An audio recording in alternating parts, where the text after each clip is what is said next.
welcome to episode 4 of Games My Mom Found podcast. We are coming to you on Sunday, February 3rd. My name is Mike Alberton, and who's with me today? I'm DJ Copeland. Stefan JD. And Stuart Hughes. And before we get started, I just want to do a quick throw out to another podcast that's currently only on YouTube called Trash Talk with Austin and Travis. They drink while talking movies and games. You get a chance, feel free to take a listen. And now we're going to dive into our game this week. And DJ, if you want to take it from here for me. Yes, absolutely. So our game this week is Golden Sun for the Game Boy Advance. This was the one I picked. So the story behind me picking this game, it's got a couple angles to it. First of all, I wanted to play something on the Game Boy Advance because this is actually sort of a partial inspiration for the name of our podcast. Is I was at my mom's house for Thanksgiving this past winter. And she found my old Game Boy Advance SP, like from when I was 10, and it still works. Oh, wow. And I was like, that's impressive. And we had already made plans to like do the podcast. So I was like, oh, I got to play something on this. So I thought immediately of Golden Sun, which, you know, I've been hearing about a lot, especially recently with all the Smash Brothers talk and people whining about how he's not in, how Isaac's not in and all that stuff. And I realized, yeah, you know what? That's pretty much considered to be the gold standard of RPGs on the Game Boy Advance. I love the Game Boy Advance. I have like 50 games on it. It's one of my favorite consoles from when I was growing up, and I never played it. I saw some people play it when I was a kid, and I was like, oh, what's that? And I never played it, and I was like, well, people are talking about this series again, and they really want to see it come back, and I'm like, all right, what makes this game so great? Like, what sets this apart? What really makes this a game that deserves to come back? So I decided I would find out, and so I forced all of you to play it. Yes, you did. And yeah, and that took us all about 2 weeks.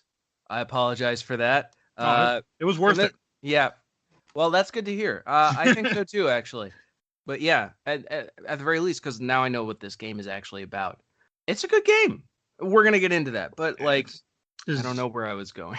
I can take it from here. Does anyone have any other memories? I have a memory of this game. Anybody, does Stefan or Stuart, you guys have any memories of this game before? Any knowledge of it before we decided to pick it? I just remember thinking it was a Final Fantasy knockoff when I first saw it. That's pretty much it. Yeah. I had literally never heard of it. Okay, I actually had played this, I want to say back in 03 or 04. I played through it because I got a DS, or maybe it was 05 or 06. I don't remember. Whenever the DS came out, I got one near launch from a friend. And I picked this up, and I was like, when he first said it, I'm like, okay, I remember nothing about this game. All I remembered was the battle system, and that was it. I forgot everything else. I was a little unsure about it, but I was like, okay. But I really liked it. It was nice to bring back those old memories too. It's okay. Well, I mean, one thing was like the gameplay. Like that's one thing that really grabbed me with this game. Like you had like the psi energy. Like I had a very small memory of the psi energy, and I remember like, okay, you can move stuff, and I did not. Like my memory did not pay me justice when it came to how much stuff you can do in this game. The synergy is amazing. Like the two things about this game that really set it apart, that really make it worth playing, are the synergy and the Jin. Like those two things are what make this game. What about the faces? The faces. What stuck out to me more than anything was the actually I really like the little JRPG style faces in the middle of the conversation when you know that somebody's important. I really like that. That's kind of like he's a character. A game we're playing in the future, you notice that some people are very important because all of a sudden they have voice dialogue whereas nobody else does. Yeah. But when they have the character portrait, that's when you know. Yeah. This person will be important later. I was thinking of little emoticons above their faces when you have a little smiley face with like the those are also great. Yeah, I really like that. It was like something from this game was kind of like a mix of like every Nintendo game and like and like Final Fantasy. Well, that's more than oh yeah, it's the other side of the coin of like Kingdom Hearts, where Kingdom Hearts is like, hey, what if we took like Disney and Final Fantasy and we just made it all weird and like super complicated? This was, hey, what if we took like the fun puzzles and kind of like emoticons from Nintendo games of like Pokemon being dazzled or something and put it in a JRPG and made it like a little bit more, I don't know, a little more like, I don't want to say kiddie, but like cartoonish, I guess, a little bit more cartoonish. I would use the word like accessible. Like this is a very, in some ways it's not, because time has passed and it took me a little while to get used to the UI and everything, but it's and the graphics. It's the aesthetic and the tone are very accessible. They're not challenging in the way JRPG series can be tone wise, like Final Fantasy with all the angst and the convoluted plots and the melodrama. There's none of that here. Well, I like Metal Gear, so I love it. Like yeah. I'm a Metal Gear fan, so the melodrama is my bread and butter of scenes that are way too melodramatic and like just super intense when they shouldn't be. I love that. But this game kind of does the opposite of like everything's kind of fun and like friendly.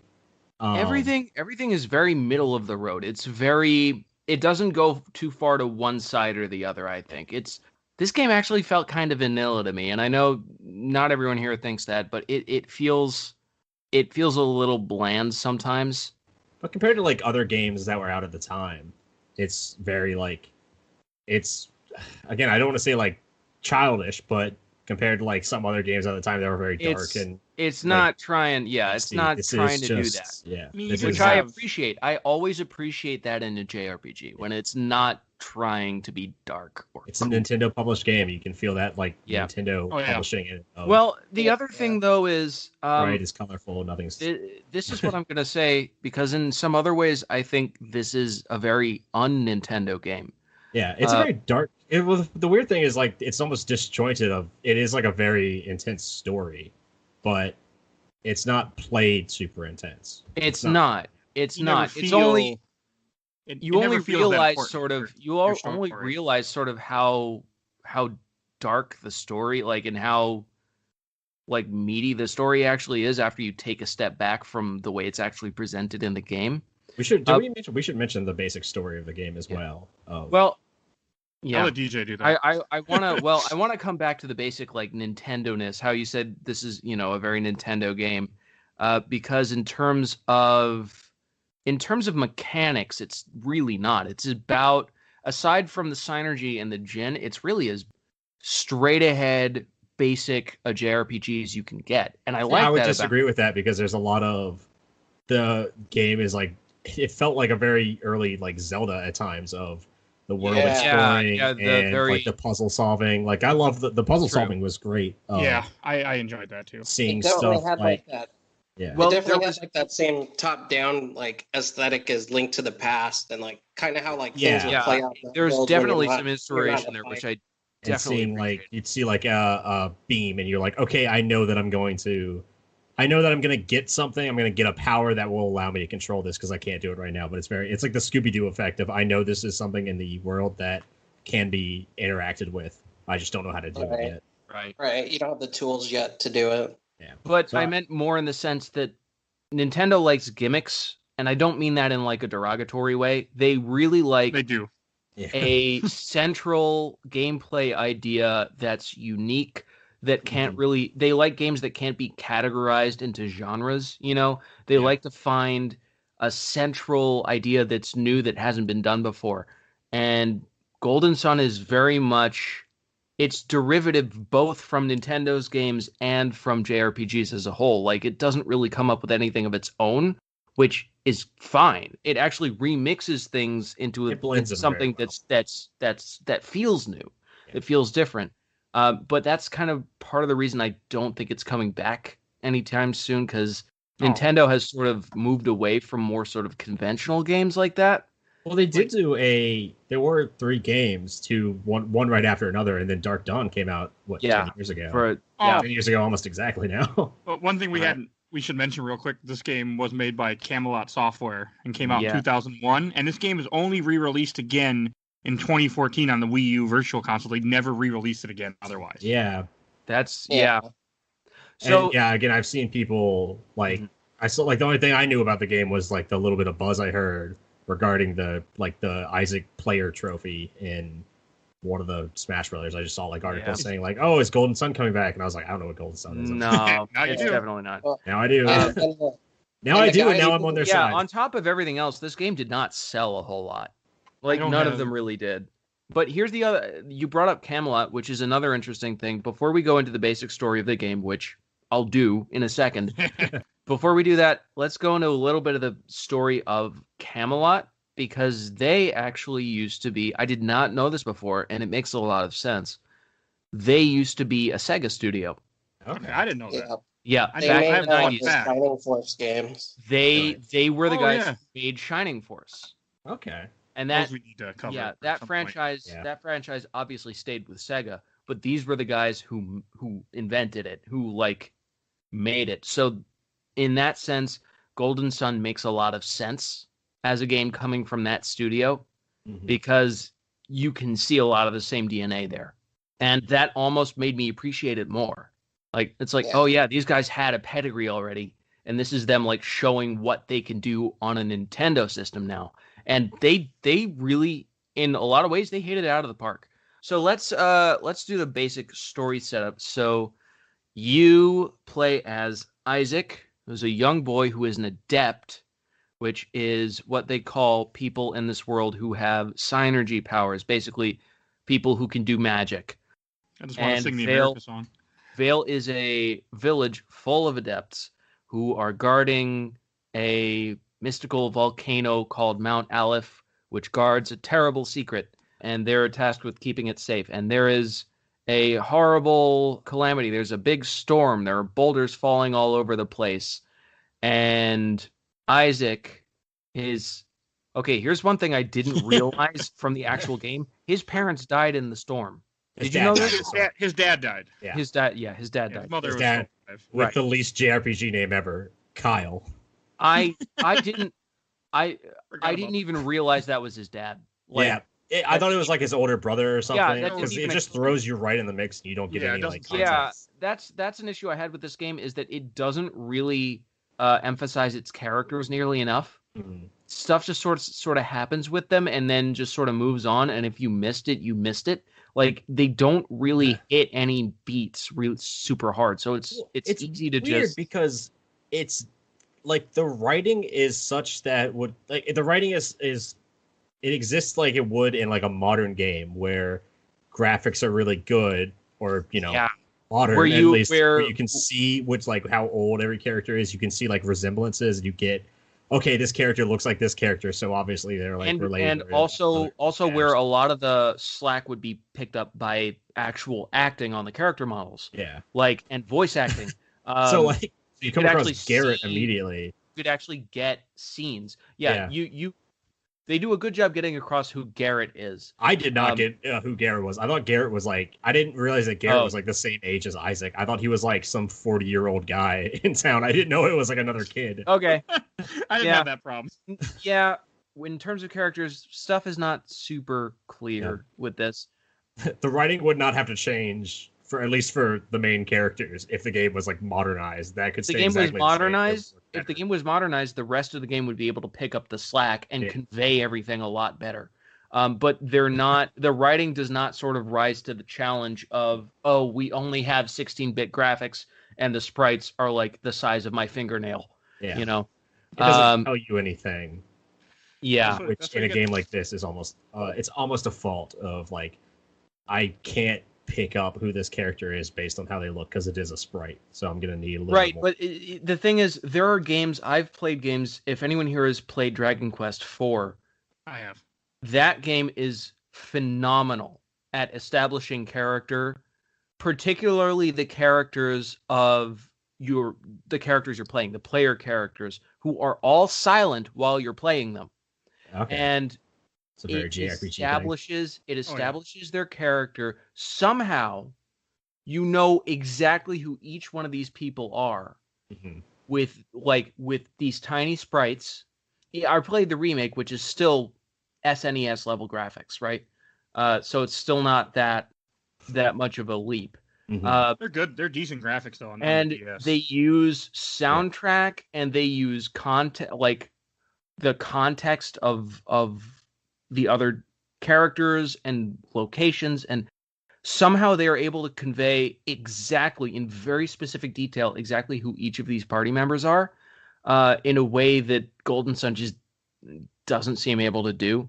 Get it like throughout the game, like as you get throughout the game, you start to kind of pick up who the characters are, which I don't hate. I don't think it worked exceedingly well in Golden Sun. You get a little bit. I see. I think there's not a ton of like development up until the very end, which we'll get to. Is actually the more you think about it, is actually more and more interesting.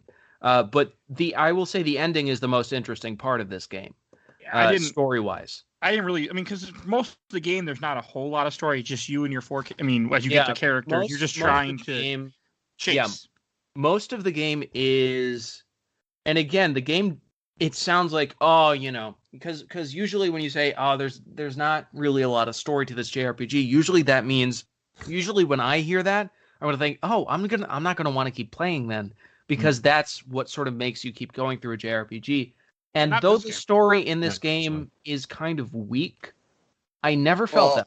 I never felt that way. Part of the reason I think is because it's a story that's not finished. Spoilers for everybody. That's true. Yeah, it's actually broken up a little bit. Yeah. So like, that's the other thing is Golden Sun is part 1 of 2.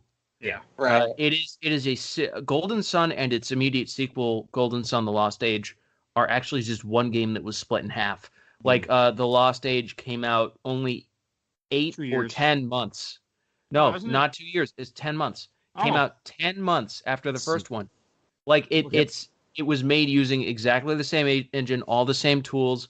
Like you can tell they just made one game and split it up. And I started Lost Age, and Lost Age does, like, you can tell having started Lost Age, there are things that Golden Sun did that Lost Age definitely improved in the short time they had to, like, essentially in the short time they had between games, they went back and they improved what the first game didn't do great.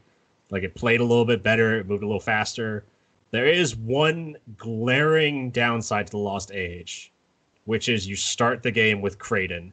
And just to say, in Golden Sun, apparently Kraden is in all 3 games, and Kraden is the fucking worst. Kraden is like he's like the dictionary character, like the encyclopedia character, but there's no way for it like to get him. So this is an RPG, but he's like Gandalf if Gandalf was useless. This is like the most basic form of RPG, which you're literally given yes or no options, and yes or no, it doesn't matter what you say because the character will give you the same information. Yeah. And they're like, did I tell you about that? Like, didn't I tell you about what alchemy is? And you could be like, yes. Or you could be no, and they're like, okay, well, let me go on this huge explanation. You're like, okay. And then you're like, yes, you did tell me what alchemy was. And then your second partner, Garrett, is like, but I don't know. It's like, well, God damn it, why didn't I have an option there? Yeah, you know what? It's funny. Even back, I looked up some reviews on this game, and even back then, even in 2001 when this game came out, that was a consistent complaint. Yeah, from like all the reviews. It's a common problem in a lot of JRPGs. This one JRPGs, leans into it especially hard. This one's pretty bad. Yeah. Of like, I just want to get through this cutscene. I'm so done with this conversation. As soon as Kraden appears on screen, you're like, God damn it, this is going to be a 20-minute affair. That's another thing people said about the game in general that I happen to agree with at times, is that this game is very wordy. Yeah. Like, there are cutscenes that take multiple minutes that could have taken 30 seconds. The funny thing about that is, it took me about like 2 hours just to get out of the beginning of the game. Like, I couldn't even get past the first part. Like, it's funny because it's just one of those games where I genuinely enjoyed playing this. Like, the puzzles are fun, the combat is great. So it's one of those games where you're sitting there like, I've just got to get through this long conversation and I can get back to having fun. Oh yeah, it holds you hostage. Of like, I don't want to talk to you, Kraden, but I have to get. I just have to get through this conversation so that I can get back to solving puzzles and playing with my little Jin. But so that's what's fun. The Jin are awesome. But one thing I want to say before we jump into the Jin, does anybody have a favorite character? I know Stefan's favorite character. You do? Yeah, Leon or Claire, right? Yeah. Damn. Can I just say real quick, damn this game, because every single time I've started, I get home, I start my computer, and Resident Evil 2 is just staring at me. And I'm I gotta play Golden Sun. I gotta play Golden Sun. I kept texting Stefan. I'm like, "Hey, how's Golden Sun yet? Oh, I haven't started it yet. I'll start." And he kept playing RE2, and I'm like, and I see he beat RE2. I'm like, "So how's Golden Sun?" I'm still playing. That's why I've been waiting to make that joke. Well, I was glad that Stefan okay. was dealing with it because I was like, as long as Stefan's dealing with Resident Evil 2, I can try to be like the good son. Yeah, sorry. I had to make the joke. Oh my god. Well, hold on. Wait a second. The main character, what's his name? Isaac. Okay, I named him Jerk. So every time I did something for somebody, they would be like, "Thanks, Jerk." In Lost Age, you get to name Isaac and Felix. So it's a nice little crossover. Where, by the way, we totally went on a tangent from the story thing. That's true. The whole. Okay, so the setup of this story is, a bunch of people from the village die in this storm. One of whom it seems is Felix, one of the other boys in the village, who is the sister to Jenna, who was in the party early in the game. And he gets washed down a river and is never seen again. Ooh. Yeah, his entire family is... Well, not her entire family, because her grandparents are still in the village. It's her mother, father, and brother get wiped out. Oh, her grandparents survived? Oh, I never talked... I just left the town. I got the hell out of there as soon as I could. Yeah, like you can find them and they're just like, "Oh, take care of Jenna," and then you come back to the town later and they're like, "How's Jenna doing? Haven't heard from her." And you're like, "Ooh, gotta get out of here." All right. So it cuts to 3 years later, and Kraden takes Isaac. Kraden takes Isaac, Garrett, and Jenna to Mount Aleph because he wants to find the elemental stars, which are 4 magical stones that will unlock the power of alchemy. And they get there, and then oh no! All of a sudden, they're in this big cavern, and they're the elemental stars. And then all of a sudden, these 2, I'm going to call them Jesse and James. Their names are Sadaros and Minardi. Close enough. They're the villains, but they're basically Team Rocket. They're Team Rocket with David Bowie face paint. Basically. Yeah. And they show up, steal them, and it is at that point that that there is a third figure who appears with them, and who removes his mask, and you find out, oh my gosh, OMG, it's Felix. We didn't see this coming at all. And they... I did. Sorry. They take 3 of the elemental stars. The only one you have, the only one you're able to hold on to is the Mars star, which is the Fire Stone. Which is odd because you're not a fire adept. They're able to capture Jenna and Kraden, and then escape. Yeah. And there's also Alex also shows up at the same time with him. He's like a third antagonist that teleports, I guess. Oh yeah. I forgot about him. He showed up at the end, and I'm like, where did this guy come from? And I didn't even realize we had seen him before. Yeah, so starting with Lost Age, he's like a much bigger part in that. Yes. In this game, he's like barely I also there. started from the beginning of that. I also started the very beginning of the Lost Age. So I've seen a little bit more of him, and he has, I think, more personality than any other character that I've seen from this series so far. From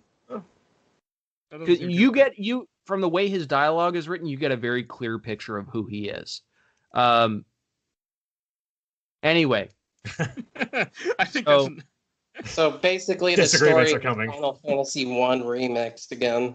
Essentially, you go back to the village, and the elders tell you, "Oh no, they've got the elemental stars." Well, that's actually a really bad thing, because if they take those elemental stars and they light the 4 elemental lighthouses, it will bring back the power of alchemy, which will bring about catastrophe, I guess. Yeah, it's like the fake. It's very much played as, and that will be bad, quote unquote. And like at no point does any character go like, well, but like why? And they're like, oh, it's bad. It's like, but why is that bad? And that's what makes the conflict interesting, because eventually it like Felix becomes convinced that it's actually good. Yeah. And it has to happen. So you have Isaac and Felix in direct conflict with each other. Yeah.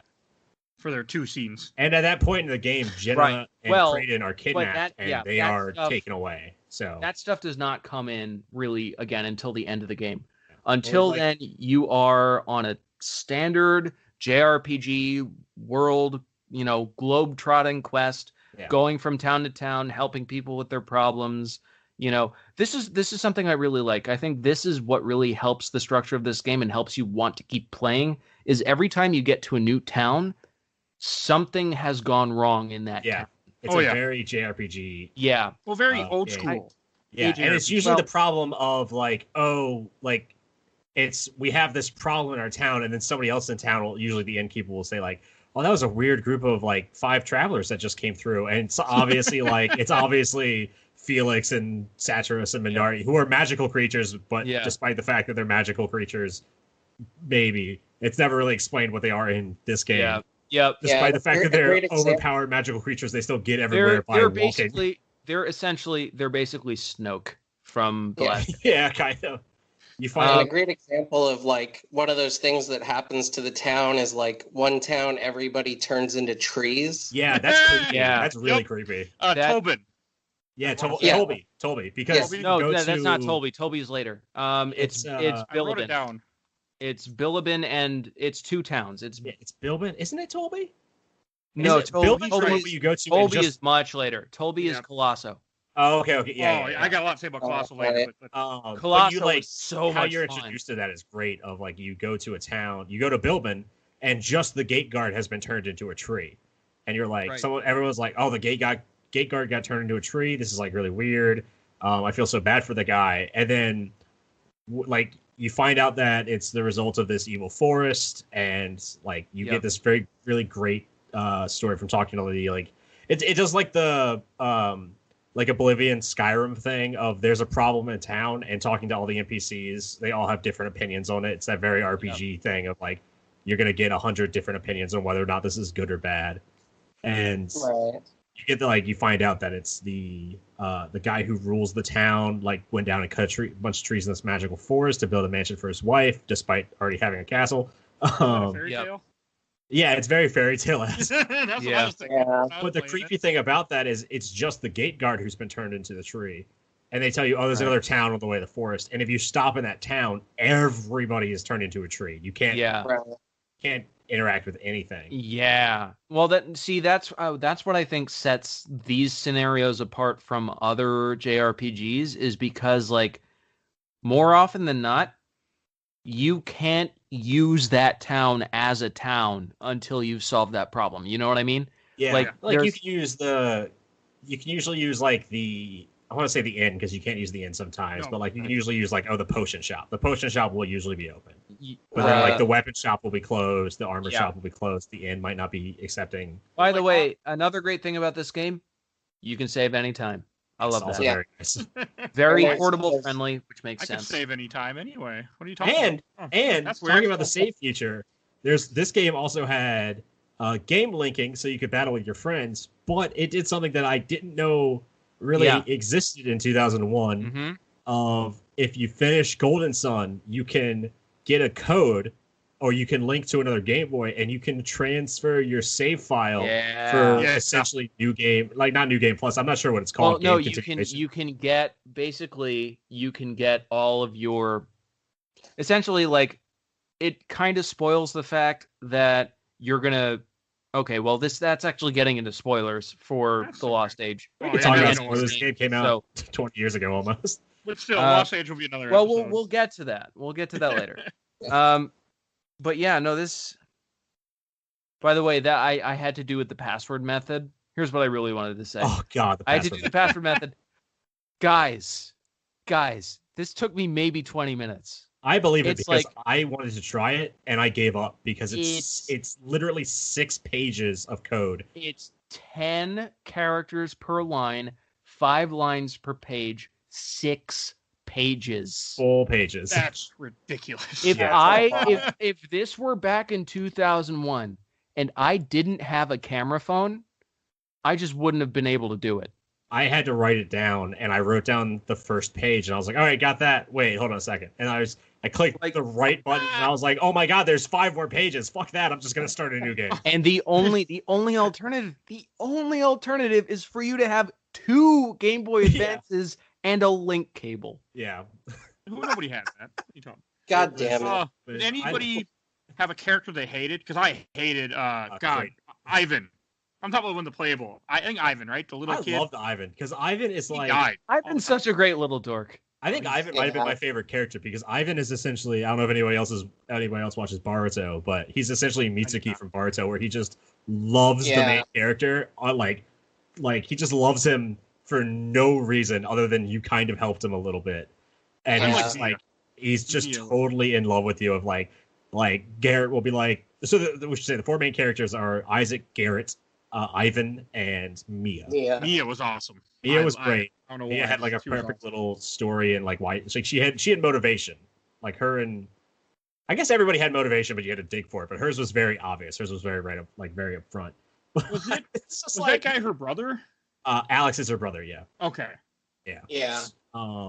Oh, I did not know that. Yeah. Real that's how they get into that's how you get into the Venus Lighthouse. Is she like you follow her there and she's like, it's been opened, but the only other person that can use water magic is Ellipses, and you're like, okay, well it's Alex because he's the only other person in this game who has bright blue hair. So you're picking up all these intricacies that I just completely missed. It's just like I've played a lot of JRPGs, so you pick up the tropes after a while of like someone will be like one of my favorites is I'm not going to spoil anything, but there's a bunch of characters whose lives are all like intertwined in Tales of Berseria. And like it's very obvious early on who is kind of related to who because they all use the same powers and like the same weapons and kind of have the same personalities. And they'll say things like, "Oh, you remind me of my And you're like, okay, I get it. Like you're talking about this character that's obviously related to you.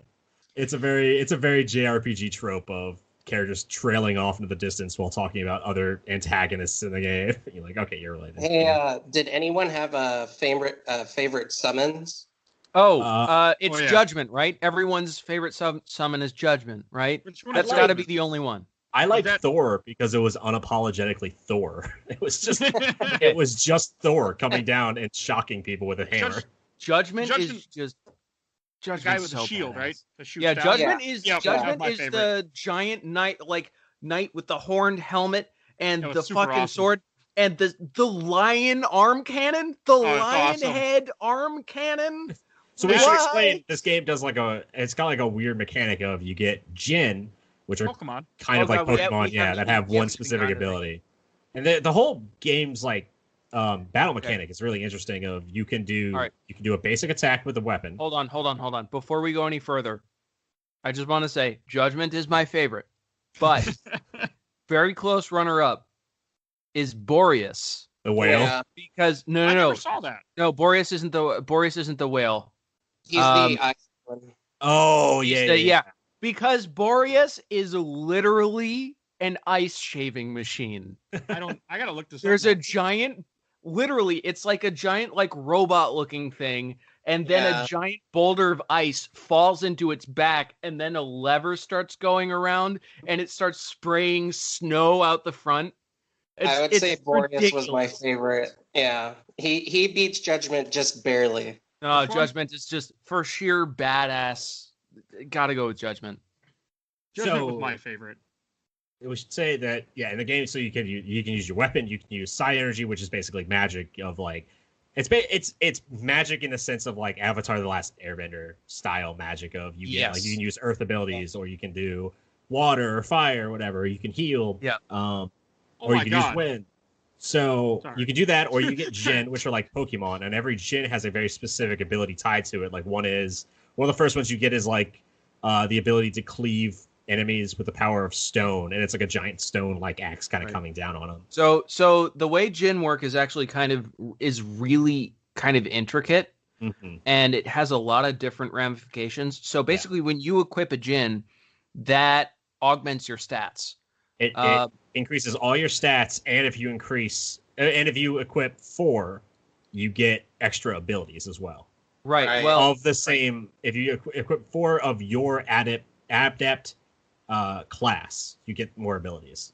But the downside to using Jin is they can take energy away from you, if I'm remembering correctly. Yeah. You lose your stat boosts, and you can lose extra attacks. When you bring them out in battle, it triggers that Jin's ability, but it also unequips them, But what it also does is it makes them available to pool for a summon, which are the big guys we were just talking about, like Boreas and Judgment in them. It's like a limit break of So if you have unleashed 4 Jin in battle, you can summon the biggest summons. There are 1 Jin summons, 2 Jin summons, 3 Jin summons, and 4 Jin summons. And the big guys that we were talking about are 4 Jin summons. They do crazy amounts of damage. And also, after you summon them, they will boost your magic abilities in that element. Yeah. So this is what kind of separates it from like regular RPGs or JRPGs, or like even Final Fantasy shines for sure. The combat is this is what I love about this. Like, this to me might be a perfect JRPG battle system, because we should mention that when you use the adepts after you summon them, you start getting them back and your stats start going up. But before you get into a battle, you can also set them to standby and have the summons ready. Yeah, have the summon right away upon getting into battle. Yeah, I never did that. There's a lot of different. That's the thing, is that the Jins open up so many options. Yeah, and they allow you can switch the class of the Jin to another character, and you can switch their class and kind of mix and match.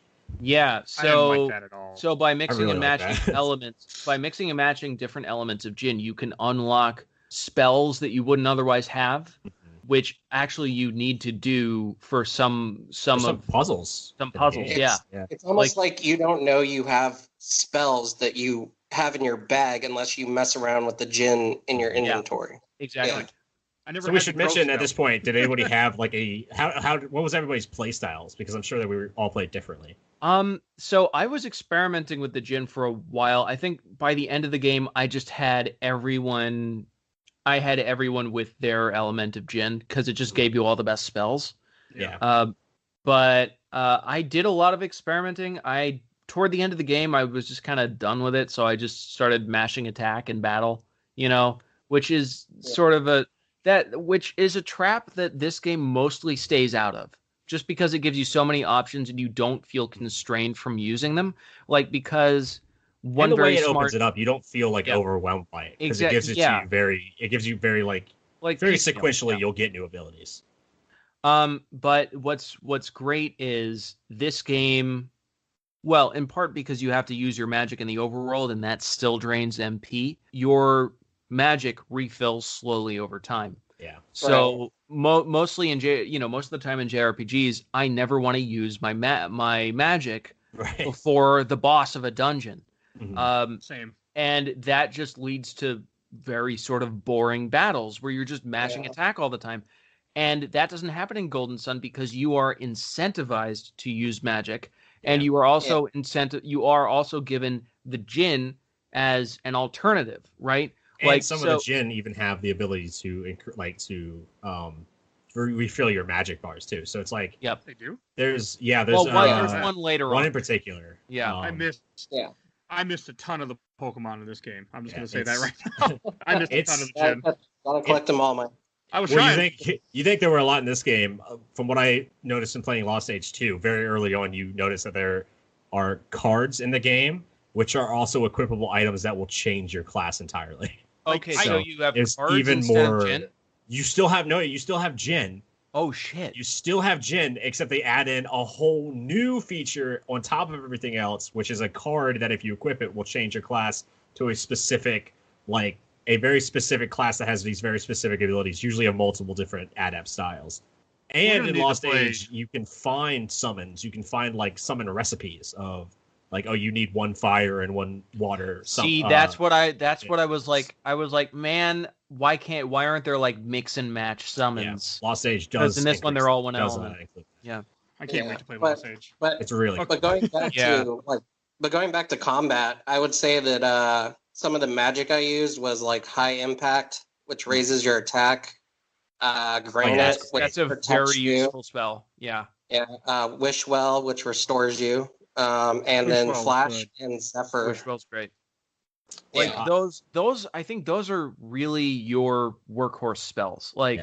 Those are your boss battle spells, because Wish is 80 HP back to everybody in the party. Wish Well is 160. that's like boss battle ultimately material. that's ultimately kind of why I was a little disappointed in the battle system by the end of the game, because you pretty much need that spell, because that's the only Wish and Wish Well are the only two spells in the game that heal multiple people at once, and you kind of need that for some of the later bosses. Yeah. And they're only available to a character that has at least 4 water gin equipped. Yeah. It's- Or I And think if you equip even one Jin to Mia, who is basically the default healer. She has a ton of MP. She's She amazing. she falls right into the role perfectly. If you equip even one non-water Jin to her, she automatically loses those spells. but So that can be a planning strategy in this game too. So Yeah. you can Yeah, give her a fire Jin, have her use a water and fire mix ability, and then when she uses that Jin, she loses that firepower and she gets her Wishwell ability back. right. It's really like there's a lot of strategy. You in how guys play. approach True, but fights. also you get a huge Or there can be, rather. huge stat bonus for Mhm. being the classes that are all pure one element by Yeah. the end. So there's really no reason not to be. Well, Which- I'll say I played around with the class switching a lot, and I noticed that you could I did. you I could did too. you could essentially make any character any kind of fighter, which was really interesting. One of my biggest I want to say criticism, compliments to the game. One of my biggest requirements for a game being good nowadays, especially, is that people can play it 2 different ways entirely and still get not necessarily get 2 different experiences, but play the game 2 entirely different ways. Like Metal Gear is always a good example of you can either do really stealthy runs or you can do Right. really run and gun runs. Resident Evil is very much like that, and this game had Yes. so many different ways to approach fighting. Yeah, because That you was can, really you can play this like a regular JRPG. You can totally ignore the Jin. You Yeah. can put all of one element You on ignored every the Jin. character. I did it first until Kraken. Yeah. But Oh, the Kraken makes you use the summons, man. yep, That Kraken. I, Yeah. I didn't use any summons until Kraken because I just I want to keep the stat boost. I will not Mhm. use it, and then Kraken killed me, and I'm like, I had no choice but to Yeah. use summons. There's Time- I had 2 strategies of because I had a lot of money in this game because I had I had Mia as the main healer and I had Isaac as a backup healer, and so right away I was Yeah. like, oh, this is fantastic. I can completely remove any need for healing items, so I can just sell every healing item I found. Oh, let's talk about the inventory system. So Oh. I think that drove all of us a little bit nuts. Oh, Well, let me say I ended Oh, the yeah. game with 200,000 coins, and all the best armor and all the best weapons because I sold all the healing items, and so I just had this insane Yeah. surplus of money. And so every new town I went to, I was immediately going to the weapon shop and being like, "Show me your best gear, give me the magic shit." That's okay. Yeah. Before we get into the inventory system, that was something I actually really liked. If you sell a weapon to the weapon shop, Yeah, no other JRPG to my knowledge has ever done this. If you sell a weapon to the weapon shop, that weapon will show up in their inventory. You will Mhm. be able to buy it back.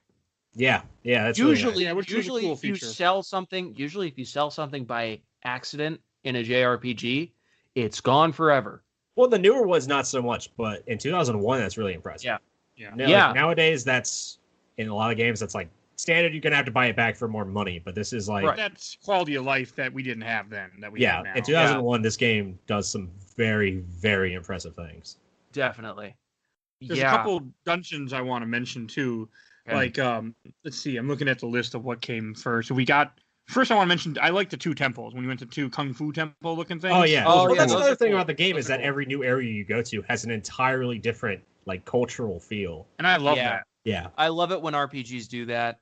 This one does it pretty dang well. Yeah, it's there's a huge disparity between you'll notice it going to town to town. You'll notice things are run a little bit differently or their economy's based on something else, and so obviously there's Oh, yeah. more. There'll be farms or something, or there'll be trees or masonry. You'll see more of what their economy's based on, and characters will talk about that. Thought went into that, which is really nice. Yeah. But then you'll go to you'll go across a drawbridge to the southern part of the continent, and everything is kind of you go to the west part of the continent, and everything's like Asian culturally. Everything's very the buildings are very oriental in design. Yeah. It's got all this like really great Asian culture mixed in, and just you get this like great feel that this is a huge continent with these wildly different kingdoms existing on it.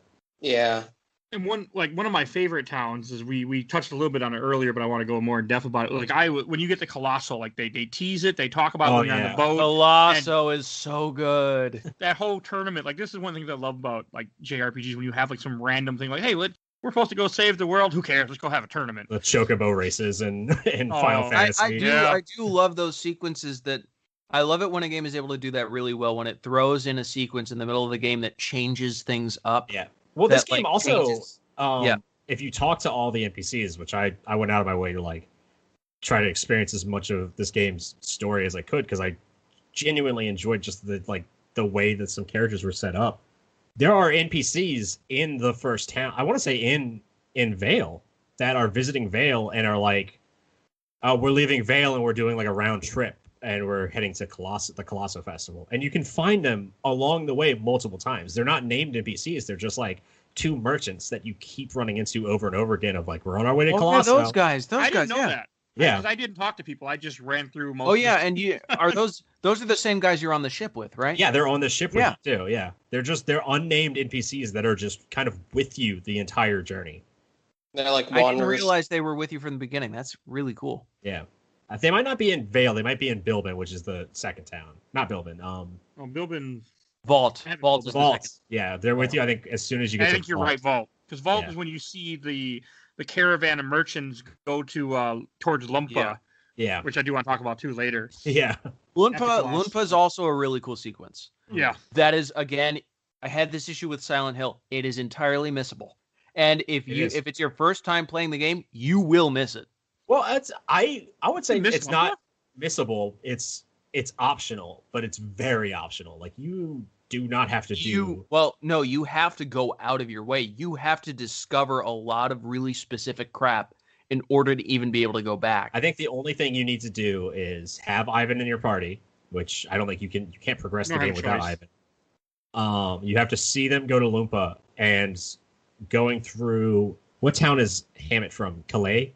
At least in Calais, yeah. So you go through Calais, and like the people at some point in the town they tell you like, oh, don't worry about Hammett, like you should go along your journey, and the character even says like, but in order to do that quest, you have to wait until you're across the sea, and you have to get a very specific item that it's never made totally clear. Like, you can miss the item. You can totally miss the item. Oh, you're talking about that orb? Yeah, the cloak ball. Okay. Cloak ball.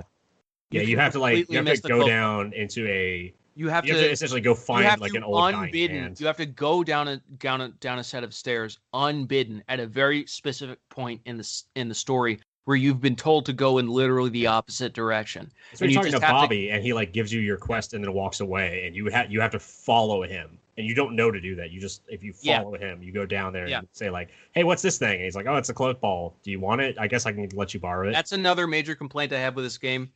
It's very obtuse sometimes. Like, I would say it's no more obtuse than the general RPG, though. Especially what it's based I think they're like that time. Like that's another thing that's in so many JRPGs. No, there's this insanely big thing. side quest that you can easily miss if you don't know what you're doing. That's just like that's like a general complaint with JRPGs in general. This game came out the same year as Final Fantasy X, which is very good. Is very good at guiding you. Mm-hmm. It makes sure, like, I have tons of complaints about the Final Fantasy series in general, and people rag on it for being linear, but I like that. I like that it makes very clear what your options are and what you need to do and what you can do if you want to. Like in this game, I didn't even know. I got lost on the world map so many times because I didn't know you got that full map view by pressing R. I did not know that either. I don't know either. I never knew where I was going ever. I found out at the end of the game when I hit the wrong button on my. I hit the wrong button and I was like, "What the hell? I have a map." I didn't know that, and either. And I played this game before. You used a guide. Yeah, it's also worth mentioning the map itself is like. The map itself is fairly linear. Like it has branches, but you are following a snaking path to your goal the entire time. Are, but there are points in the story where it just gives you no idea what the next step is. Yeah, you have to explore to. Well, no, and exploring is a good thing in this game too. Here's the thing, like there's this one part toward the beginning where after you beat the tree boss, I think his name is Tret, and then you're like, okay, great, we beat you. Is it not literally the Deku tree from Ocarina of Time? It basically is. Yeah. But you're like, same exact story. You're like, okay, we beat you. You're gonna turn the trees back to people now, right? And he's like, yeah, sure. And then he tries and he can't do it. And he's like, oh, sorry, I couldn't do it. And then nothing else. There's no you have other to take the direction. Hermes water back to him. And they You hint do. that yeah, You do. The game does not tell you that. How many NPCs did you talk Unless to though? you know unless you know to use mind read on the other tree. I talked to every I felt this game gave me so many clues because I talked to everybody and I used mind read on everybody. Who Ivan has the Jupiter adepts are basically like telekinetics. They have like telepathy and telepathic powers, and they also use wind and electricity for some reason. No.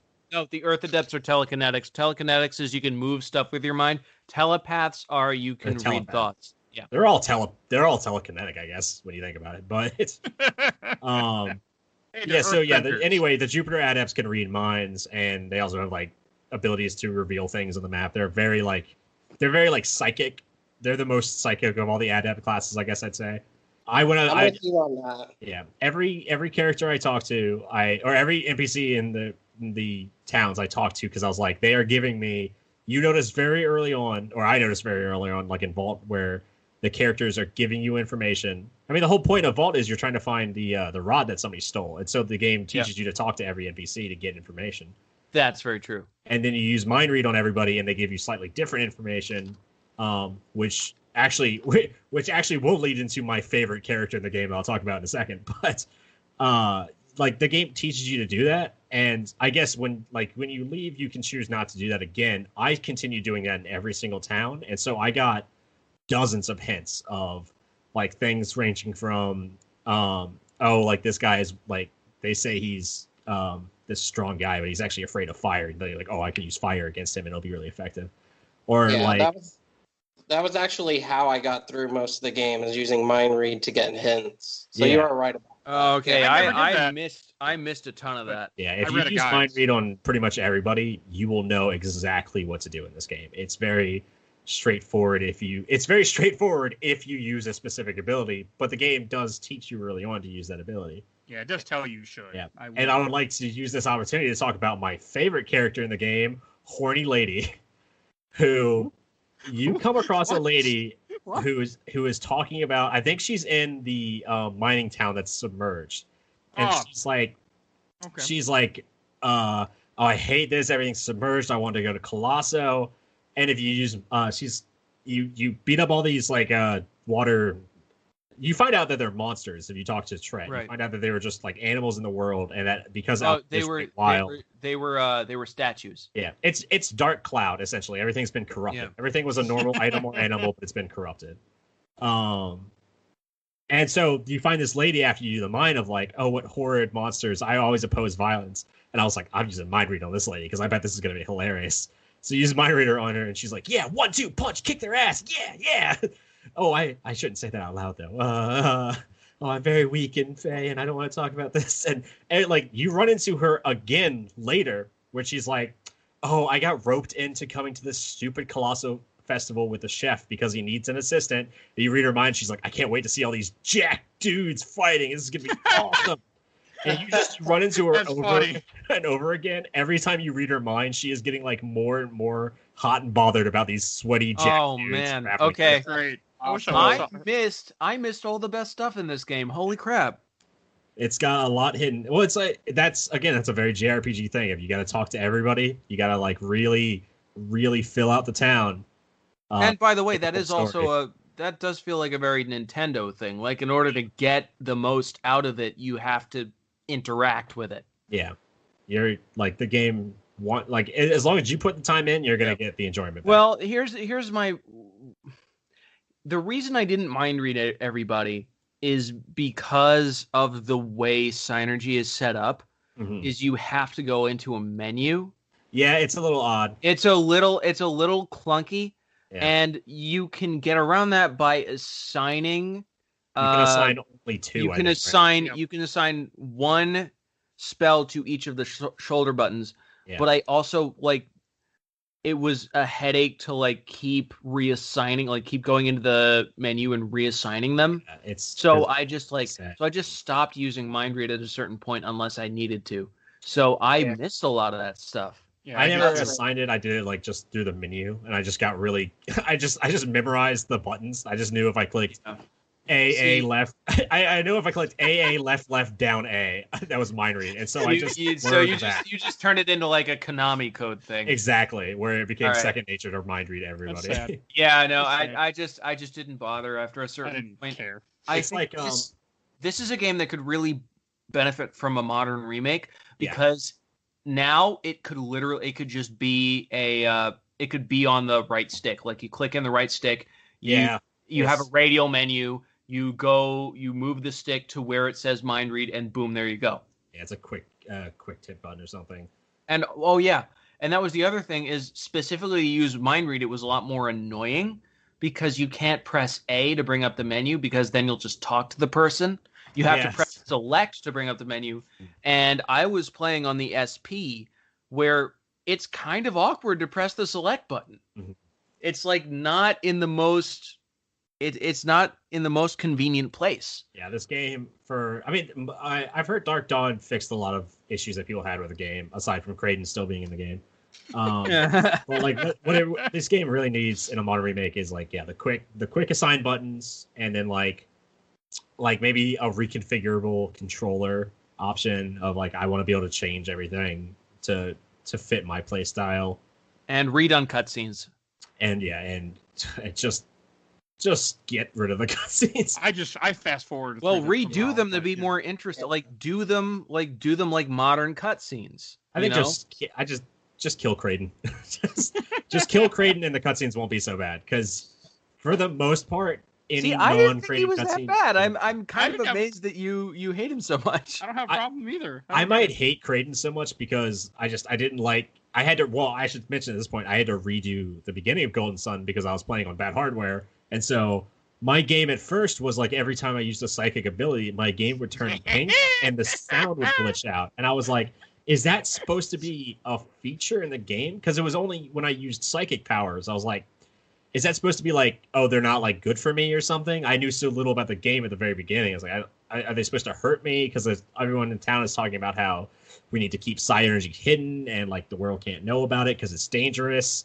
I was like, oh, maybe it's just how the game is. And so I would use the move ability and everything would turn pink and I would have to leave the area and come back. And if I used it the second time, everything would turn a bright, ugly green. And I was like, man, this game is just so broken and awful. I don't know what's going on. And then I switched hardware, suddenly the game worked perfectly fine. But I had to do the whole Kraden cutscene at the beginning over again. And so it just okay, that's why. And This is why you're so mad. and then when you start Lost Age, you start with Kraden, and the game begins with a 30-minute Kraden monologue about everything that you just saw happen in the other game. Which, granted, I guess if you played, You can press start and skip it. Yeah, but then after you skip it, you wake up. Possibly spoilers for Lost Age at this point, I guess. But I forgot spoilers Yeah. in the first place for the show. yeah, you wake up on an island. You play as Felix, one of the Jenna's brother, and one of the antagonists from the first game. that's the big twist of the second game is that you're playing as the antagonists. Yeah, which is a great. That's a storytelling great central conceit. Yeah, That's we're really going to great. see the other side of, because you don't get the sense in the first game that Felix is a bad guy. You get the sense that he has different motives than you. And toward the end of the game, you're going, wait, why are we doing this? I will say Why the is this writing bad? isn't great for most of the writing isn't perfect for most of the game, but you get the end. later. The end is when it really starts to come together. Yeah. Once you start running into Felix and you start hearing about stuff that they did, you're like, they're not evil. They have a different goal than I do. Right. You get that sense. And then Lost Age is you play as Felix and you learn his goals and you learn the conflict between the two and why they are doing different things. That's one of the issues with the story, like we were saying earlier, that it is broken into two pieces. Yeah. I mean, that's Right. because I wasn't that interested in the story. I was just playing through the game, enjoying the battle system, enjoying the puzzles and the world, and I could care less about the story. And I love story in RPGs. I just like, okay, let's just keep going. Let's just get to the new place and see the new It doesn't thing. pick up until you get like all 4 members of your party, which is about a third to halfway through the game. That's when the story like really starts to kick in. Yeah. I mean, like the beginning of the game has the beginning of the game is just like nothing but story of like, here's your motivation, here's what you're doing. But then you just kind of wander around for a while and not a lot happens. And part of the problem is that it's only 2 people in your party, and in a JRPG that never really works great. JRPGs kind of shine when you have like 4 or 5 people all, when you have all of those roles filled, when you have your spellcaster and your tank and your buff guy and your healer, like they all have their different personalities of, I think we should think about this problem. And the guy's like, no, let's just fight. And it's like that's when JRPGs shine. Oh, Garrett. Yeah. Garrett I did not like. I like Ivan less because he just died all the time for me because he was never. He liked to die. Nobody ever died because I had 2 healers and everyone was healthy forever. I couldn't do that. I had to fight. I had to keep. Well, I wasn't using spells at first. At first, I play every RPG. I just attack. So this game forced me to eventually come out of that mold and have to use spells a lot. Once you get to like really late game, really like about it. Once you get like the really late game weapons, they're all almost better than the spells. So you can kind of like go back. And I didn't do that. I didn't go to crossbone.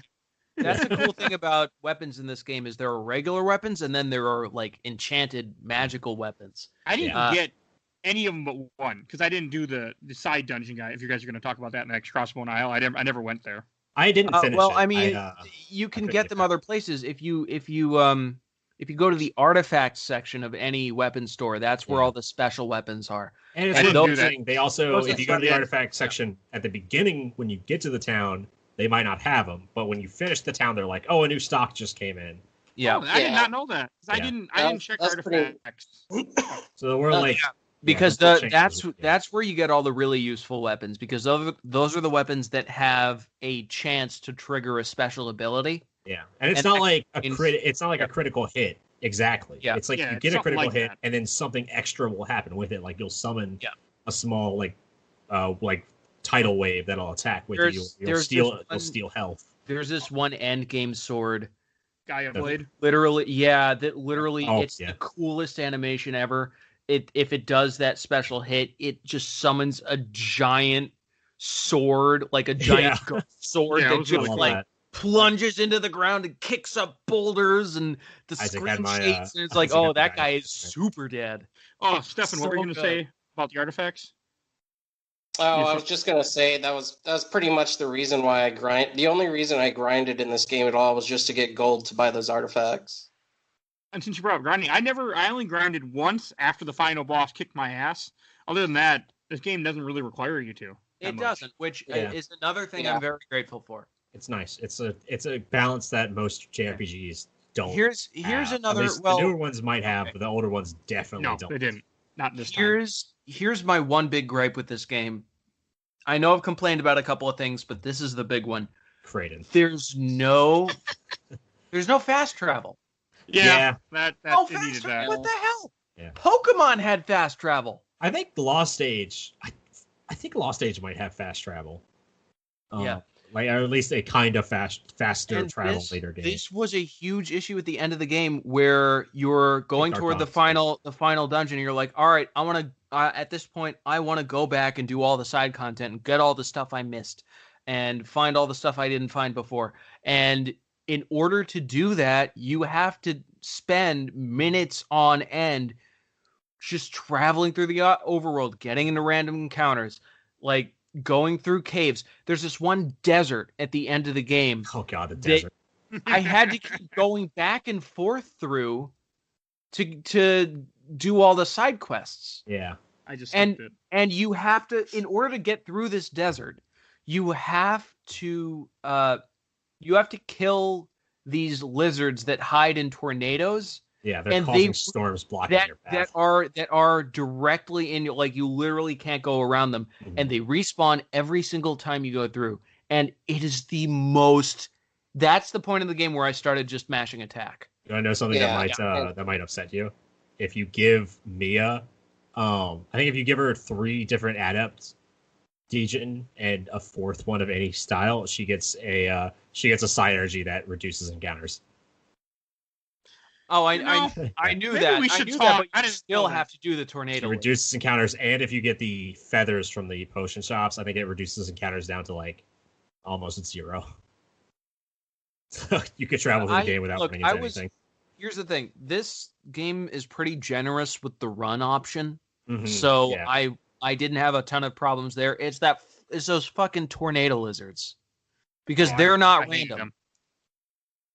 Yeah, there's a lot of this like the encounters they can get really annoying after a while, especially if you're not trying to run into them or if you're like trying to avoid them specifically. Like if you are used to modern day games where they've mainly gotten rid of those, the very beginning of this game is gonna be rough for you. Like because random encounters are in full effect. It's like every 5 steps. It's old school RPG. That's all. Which I got used to. I totally got used to it. But if you're not used to it, it might be a little bit rough. And this was something. It doesn't work so well nowadays. It's like this. It's definitely more pure. Hold on. This was something people were complaining about in reviews in 2001. Like it was already an issue back then. And think about how many other JRPGs came out in the years after that still had random encounters. It's the same problem that this is going to be the most niche reference. No one's going to get this. It's the same problem that Inuyasha, The Secret of the Cursed Mask, had, where you go run into an encounter every other step is an encounter. Hey, Stuart, you were right. Nobody got that. Yeah, no one got it. There's going to be one person out there that played Inuyasha, Secret of the Cursed Mask. Great game, but I think I'm the only person on the planet that ever played it. So I'm looking it up right now. Yeah. We should put it on the list. It's really good. I'd like to give a quick shout out to Motoi Sakuraba. He's the guy who did the composition, the composing for the music in this game. Oh, it was so good. It is Music so is really good. So amazing. Let's okay. The music in this game, for the most part. Sorry. Yeah, sorry.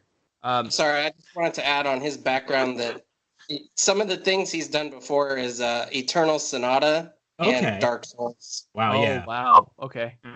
Dark Souls. Oh. And he actually recently did the music, I believe, for the new Mario Tennis game on Switch. Which I mean, it's fair. Like he definitely knows his shit. He has a style, like you can tell. Yeah. But I really love the music in this. I think I like this more than Final Fantasy music, for sure. I felt like the music for the most part was functional. It wasn't bad. I didn't think most of it was all that amazing, except that battle theme, though. That battle theme bangs. That battle theme might be my favorite RPG battle theme of all time. It is the hypest. Like, I want to hear that battle theme. I'm so disappointed this hasn't happened. I want this battle theme. You know that it should be a theme in like the new Smash Brothers. Since the trophy's in there, you should get this battle theme. Well, got enough music in that game. It might be in there actually. It was in Brawl. Anyway, you know that song Ghost Love Score by Nightwish? No, but continue. It's the one you've definitely heard this part though. They're like a rock group, they're like a metal group, but a lot of their songs have arrangements for orchestra in them. And it's that the song I'm talking about is that one song that goes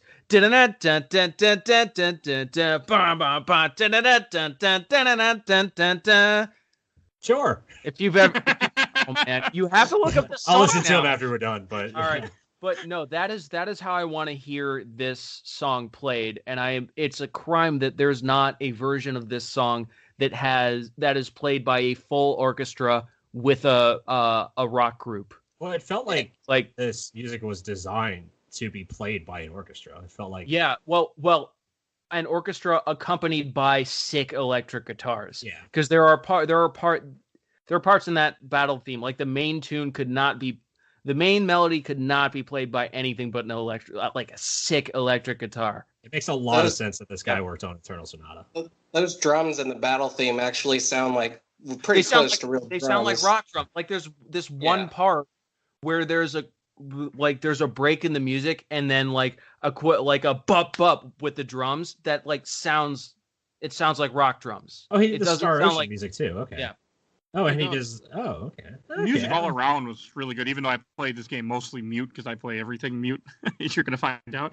But what I did listen to, I really enjoyed the music. I'm weird like that. I a lot of times have a podcast going. Do not deprive yourself of that battle theme. It's so good. I've I was heard playing it it so while you many were talking. times, and I haven't gotten sick of it. Or while you were singing, I was playing it while you were. This giving game, it's another good. mark of a good game for me is how I have been playing games lately is I wear a pair of earbuds and I take the rubber tips off and I put them in my ear and then I wear headphones Jesus. over it so I can hear both. Like I can watch Netflix on my phone or listen to a Oh my podcast or God. something on my phone and then I'll play the game You sick puppy. because Hey, I just smart. get That's smart. I'll just be like, Alright. oh, I'm just running through the world, so I need something to do. By the way, okay, quick. But multiple times, here. I'll say this game made me stop what I was watching on my phone, or like pause, or like stop listening to something on my phone and go like, oh, I just really want to listen to this music right now. Okay, quick sidebar. Something that I had forgotten because I played this on the Game Boy Advance SP. Something I had forgotten about that system: no headphone jack. Yeah, Oh, I couldn't play this game on the train. It made me really sad. Like I didn't could, but I would have to turn off the sound, and I didn't want to do that because that battle theme though. so the Game Boy Advance SP is as It failed him. it's as modern as the new iPhone. It Yeah, failed exactly. the city. There- Apple now is on exactly the same page as Nintendo 15 years ago. SP failed the New Yorker. They're gonna bring That back was a good flip one. phones. That was a good one. Since we're about to lose Stefan in 15 minutes, anybody have anything? Or Stefan, anything else you want to say about Golden Sun? I mean, we should talk really quick about the ending, right? yeah, we 'cause should dive into that. We got into Yeah. that a little bit, but basically, I compared the main bad guys to Snoke before, and that's fitting. Spoilers for The Last Jedi, by the way, because they die. Yeah. They're just super dead. Yep.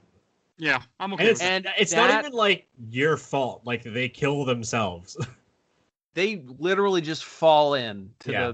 the You're on top big of beam of lighthouse energy. So the conceit of the game is that or not the conceit of the game. The plot of the game is that you have to go to these 4 lighthouses to you have to stop them from going to these 4 lighthouses and putting the elemental stars in. Right, and by There the are way, only 2 lighthouses in the game. yeah, 3. There's 2.5. One's under construction, I guess. That's gonna be like a backup lighthouse, and you I didn't get only that. get to the 2. It's Bobby's lighthouse and Bobby's Venus. lighthouse, which isn't one of the lighthouses. It's just another lighthouse. By the way, that's Bobby BABI, not Bobby like Bobby Hill. Bobby's lighthouse might be a little confusing, but it's Isaac and Garrett and Mia and Bobby. I thought it was Babby in my head. That's all I kept saying. It might be Babby. I actually don't know. It probably is Babby. Yeah, because it's BABI. Isn't yeah. that Babby? Maybe. I don't know. Someone can tell us if they want to. Hey, there's if you no want. voice acting in the game, so there's no way of knowing. And so unless we all play Dark Dawn and try to find one character in the game who mentions his name. But yeah, but you go to the first lighthouse and you're like, okay, this is gonna be the theme of the game of I'm just gonna get here a minute too late, and they're gonna have finished what they need to do. We're gonna fight, and then we're gonna go to the next lighthouse, and that's gonna be the theme. And the game completely changes that. You go to the first lighthouse. You get there just a little bit too late. They still have Jenna. They still have Kraden. They have Felix, who's kind of working with them, but seems conflicted. And you have your full party at this point, and it's like, okay, I know what I'm going to be doing. And then as soon as you leave there, you're like, oh wait, I'm not seeing another lighthouse for a long time. Like, yeah. And so, like, I guess the other 2 lighthouses are in Lost Age. That's what ties them together. But by the time you get to the second lighthouse, you're there like a minute too late, and you still fight them, and they're like, screw you, we're still throwing the star in. And because it's a JRPG, you sit there and talk, and you do nothing to stop them. Yep. Just watch it happen. Yeah, you're And like, should we do anything to stop? And it's like, they threw the star in 5 minutes ago and left, Garrett. Yeah. What do you want me to do? And then they throw the star in, and then they turn into a dragon. They fuse, Dragon Ball Two-headed style. dragon. Yep. They fuse into a Gogeta, and they attack you, and you kick their ass, and they're like, alas, you have beaten us. And they fall into the lighthouse. But, like, for no reason whatsoever, they fall. Like, they're not even close to it. They're like, I guess we'll just kill ourselves now. They kind of jump in. Yeah. Yeah. And that's by like, the way, two antagonists gone. shockingly like well animated. Yeah, They just really. kind of slide off the roof. Yeah.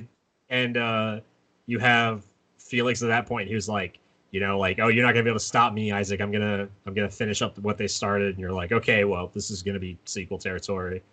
And he's like, they've got this Jupiter adept they picked up along the way that they've kidnapped as well because they need, right? Yeah, Shiva or Sheba. And Sheba. I'm gonna say Sheba.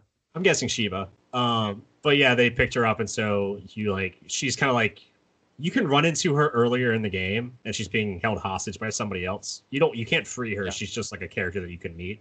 Oh, I never met her, but I didn't explore. Yeah. She is in Calais, I think. Hammett's holding her hostage, which makes Hammett kind of a questionable character.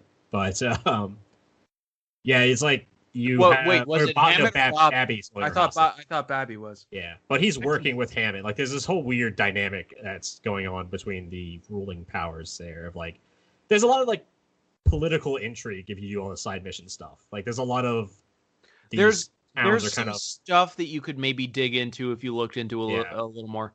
Like the towns, some towns are working together, some towns are like directly against each other. No one's really at war. You just have this sense of like, kind of like subterfuge happening between places. Okay. And that's like, that's like very side quest and late game, or like if you're really gonna explore, you're gonna find that stuff. But yeah, you like Sheba's there with Felix. Yeah. And they're kind of flirting, and you're like, okay, Felix suddenly has some more character. He's trying to protect not only his sister and Creighton, but he's still got this other goal. He's now got this girl that he's like kind of into and looking after.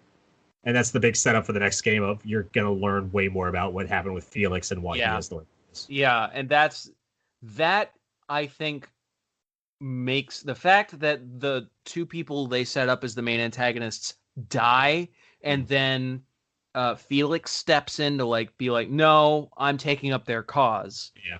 That makes the story way more interesting. Yeah, absolutely. Like you don't really get to the real meat of what this game is until the very end, which again would have been the middle if this were one game.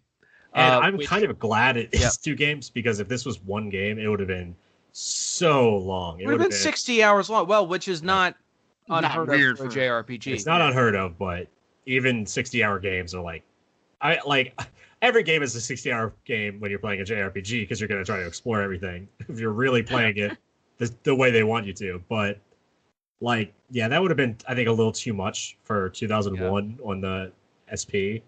They probably couldn't fit it, I'm assuming, on the cartridge. I doubt it. Like, if this was a PlayStation 2 release, then maybe. If this was like they could have fit it all. Look at Final Fantasy X came out the same year. They could have fit it all easily. But like, I don't know. It doesn't lend itself to that. It feels like it's much more contained. It's much more. It's not like that super dark, angsty game of. Yeah, it's definitely not. I appreciate that about it so much. Like, it can't be overstated. Yeah. I hate that in JRPGs. I like Final Fantasy. I really like Tales of Berseria. That's like one of my favorite JRPGs the last couple of years. But that is like an angsty long game where you're just that game is just like, we are going to drown in misery for the next 60 hours. And at 61 hours, you're going to feel a little bit better about yourself, but not much. Yeah. Okay. So, any last thoughts about this game? There was one more thing I wanted to talk about, and we're running out of time. We can keep going. Everyone should play Inuyasha with the Cursed Mask. I really wanted to talk about Colosso some more. Colosso is so cool. We don't have to wrap up. We just have to. I just want to get all Stefan's parts in that he wants to say before we lose.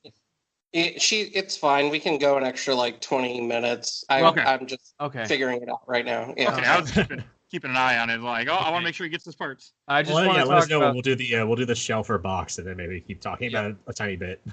Okay. Well, let's do Colosso. You wanted to say? Man, Colosso's so good. So Colosso, and there are sequences like this in a lot of JRPGs where it's like, okay, in order to get the thing we want, we have to fight in this tournament where we're going to be going up, like gladiator style. Man, and that was fun. And it's so much fun because the way they do it is you only Isaac is allowed to fight. Yeah. So, and the rest of the people in his party are cheering in the stands. Mm-hmm. But it's not just a one-on-one fight. before you get to the fight, you have to go through an obstacle course, like American Gladiator style. And if you go through it faster and beat the opponent there, you get better equipment than him. Mm-hmm. So there's huge incentive that gives you a huge advantage. So And like also the sections of the obstacle course, you can put each of your party members at certain chunks of the obstacle course. Yeah, you hide them in the crowd, at essentially. certain obstacles, and then before you run the course, you can use specific synergy, like specific spells, to essentially cheat Mhm. and make it so that you can like pass by way more quickly. So And- like yeah. there's a section where you have to you have to like move a pipe to make a fully connected pipe that will pour water into a basin that will lower and then bring up a platform. Mhm. And instead of that, you can have someone with a spell douse just go in and fill up the basin immediately Mhm. with water, and then you can just jump on the platform immediately. You don't have to fuck with the pipe. Like and there are more obstacles each time, so you have to like look at each obstacle carefully to figure out which synergy you need. It's 4, 5, and 6 obstacles Yeah. in each of the 3 finales, and then you like it doesn't end, and then there's a fight. Like you go to the obstacle course, from the obstacles course straight into the arena. Yeah. It's And it's a then- race to a battle. It's the whole like, and this section, it makes you think in so many different directions. Yeah. It makes you think, okay, which synergy am I putting on each character? And then all of a sudden, also you have this character, right? You have all your party members are built to fight as a party, but Mm. now all of a sudden you have to just fight with Isaac. So it's like, okay, I got to put every color of Jin on him, or I got to Yeah. like figure out the optimal combination of Jin to give him healing spells and like And it takes away your equipment too. attack spells. entirely. Yeah. So Yeah, you got to really learn, you got to like completely rethink the way you fight, it puts which you- is it's- something this game is good at making you do, and especially in this case. So yeah, I love Colosso. It was probably my favorite part of the game. It's a really um, cool section. Also, other thing I want to mention, we touched on a little bit with Lupa. The sneaking part was freaking awesome. That was awesome. Yeah. Second, definitely close behind. I really like that there's- too.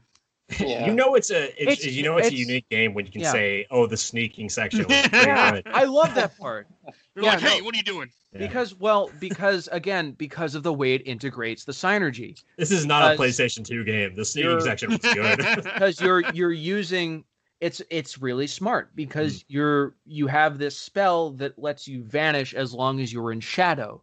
Yeah. So it again makes you look at the level designs in a completely different way. You're looking at something you would never otherwise look at, which is where are the shadows in this environment? Mhm. And then you're immediately like it just makes you play in this really interesting new way, and it's beautifully done. It's just so good. And you're going through like a dungeon as well, and coming across Yeah. other people that are either hiding in the dungeon because Right, they because live in the town, well- or because they were imprisoned there, and it gives you so much more yeah. backstory into like who this. Well, because thief it's character a, is it's that a runs thieves' it. hideout, right? So people Yeah. actually live there, Yeah. which is a Yeah. really cool angle. Like this game does think through aspects of its setting that you wouldn't necessarily expect, and it's really cool.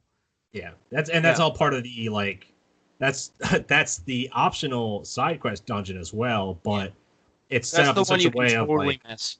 Yeah, it's No, the, it's the it's side JRP quest. side quest that is like the big side quest that's almost secondary to the story. Like Yeah, every but it's JRPG has the that one- long running side quest. that that's takes up the entire- that's a really good one though.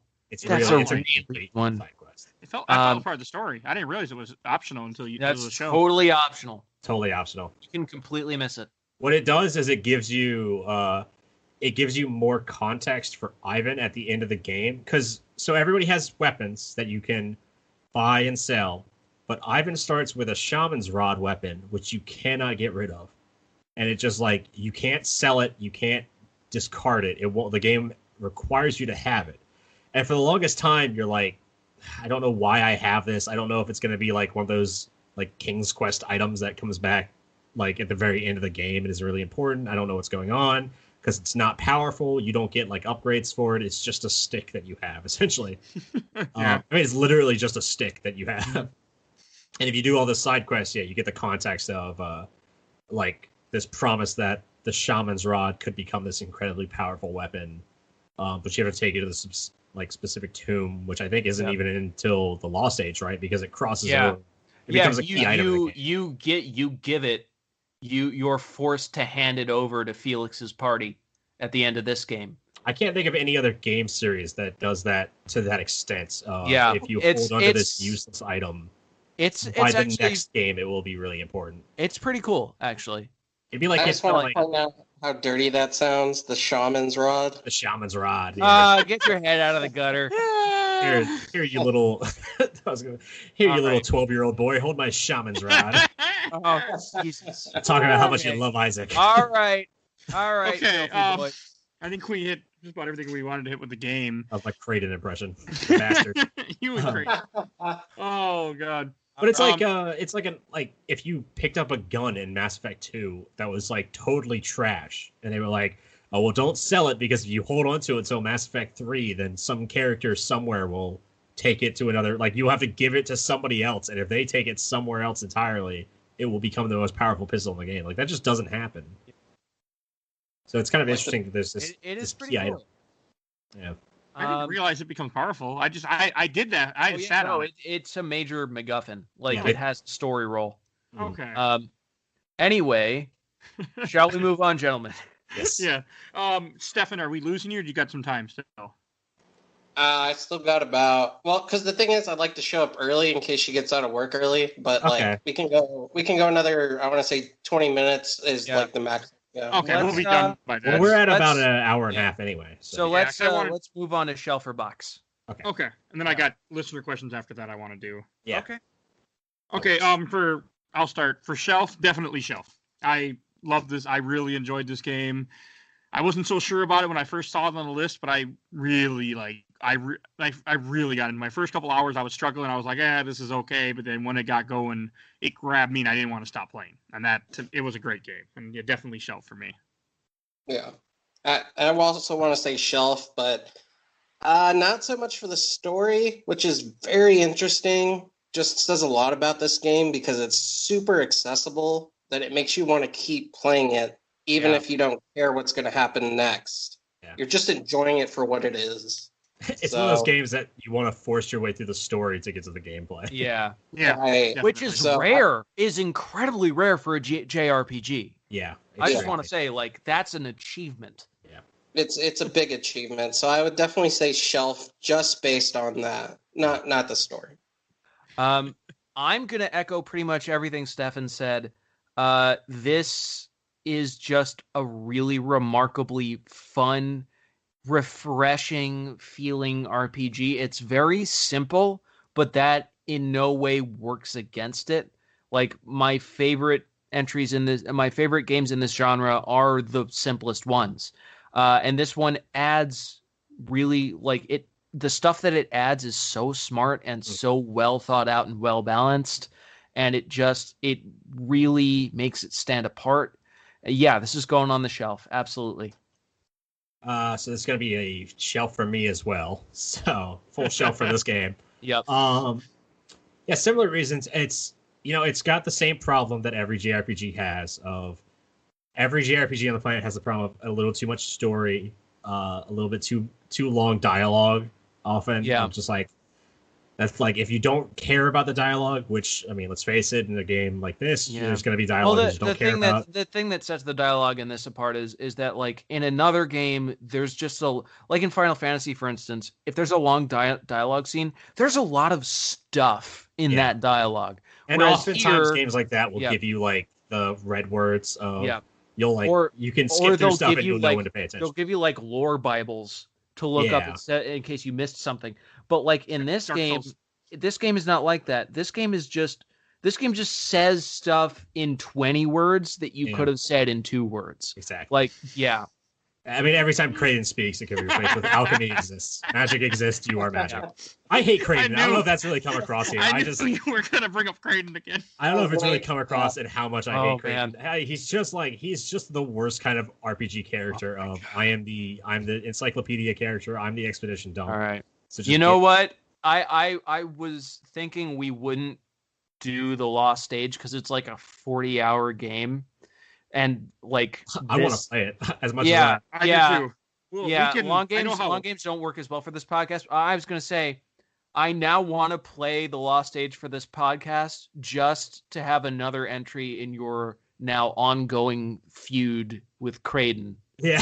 That'll be like our long-running game series. We can just, if we space it right, I know how to make it work. We can talk about it off show. My goal for the podcast is bringing back public recognition to Golden Sun and getting a fourth game to come out. No, without Kraden in it. Here's my goal. Or where Kraden's the bad guy and you have to kill him. If we manage to get like a real following, I need there to be like fan art of your hatred for Kraden. Like that has to be a thing. Kraden's not even a good guy. He's like so ambivalent about everything. Oh my God. You're like, we have to save these people, and he's like, no, I want to talk about alchemy. It's like, people are dying, Kraden. He's very single-minded. Yeah, he's very ambiguously a good person. Like he could be a really, he could like if it turned out at the end of the second game that he's the main villain, I would not be surprised. I think he travels with you throughout the second game, and I'm just hoping that he gets lost at some point because every single thing you do, he pops out and is like, "Oh, I'm going to tell you." By the way, it's like, I don't want to know. You know what? Actually, I'm going to make that an official prediction. My prediction is that Kraden is the final boss of this game. If it's not, then I'll find a way to like mod him into like I'll get like Neverwinter Night back out and make a kill Kraden run.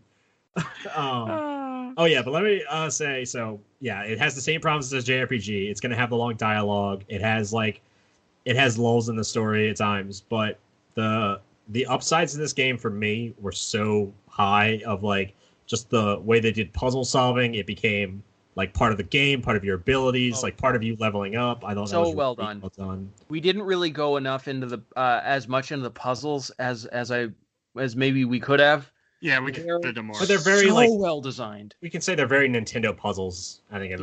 Well, here's the thing. I think they're better than Zelda puzzles. Because Zelda puzzles, especially in the later 3D games before Breath of the Wild, were very obvious.